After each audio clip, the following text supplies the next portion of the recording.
All right, let's move on to the infamous Jeff M, who we actually have a Mm, couple questions from this week. We have one here. We'll talk about one for reventure in the next segment. So he okay. says why he wants to know why you chose real estate, Mike. So at Jeff M, he says, very well said, Mike. I read your book, which I have right here. He says, but I don't recall you mentioning how you came about to the concise conclusion of real estate.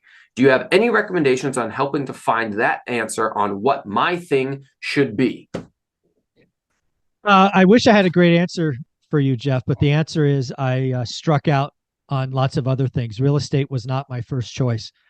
So again, coming out of school, getting MBA, my first thought was I was going to climb the corporate ladder, and realized that my personality would not make that work because I don't play politics very well, and my mind and my mouth don't always work together, probably as you've seen on this channel. So I knew I couldn't climb the corporate ladder. Then I tried the stock market. I had a little bit of luck, but what I didn't know is the market was going up. All boats were rising. I thought I was a genius. I thought that was my thing. I turned 7 grand into roughly 200 grand. I thought I was a genius. And then I lost 80% of it. So that wasn't fun. And then I remember going through Borders bookstore. I'm that old. And I found the purple book, Rich Dad Poor Dad. Nobody in my life. I was 30 years old. 30. Nobody talked about real estate. Nobody talked about rentals. I think I was even renting an apartment at that point. Mhm. And the book changed my life. Again, it became my thing because I knew if I did the work, I could find deals. And I never looked back. I didn't touch a stock for almost 20 years. You lose 160,000 bucks. That's not a lot of fun.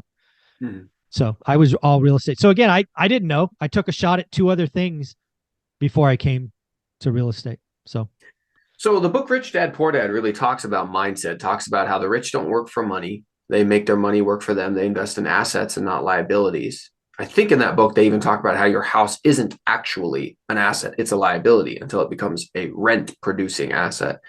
But that doesn't answer the question of why you chose real estate, because Robert Kiyosaki never makes the recommendation for real estate in that book, at least. yeah, so I chose real estate because I understood how to do a math and cash flow. That's what I was looking for. Mhm. And of course, if you read my book, you realize my first purchase almost killed me, right? It almost destroyed us.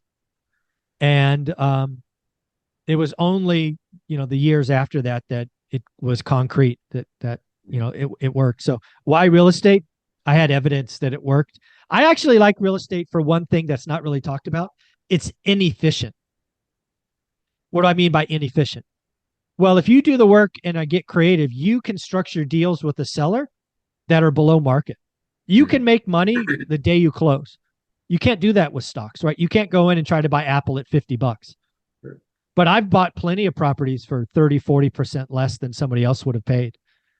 I like real estate's inefficient, and it just makes sense. I can go see it. I can touch it. It's real. It's not Mhm. this hypothetical thing that lives off in the ether that's held on a key or something.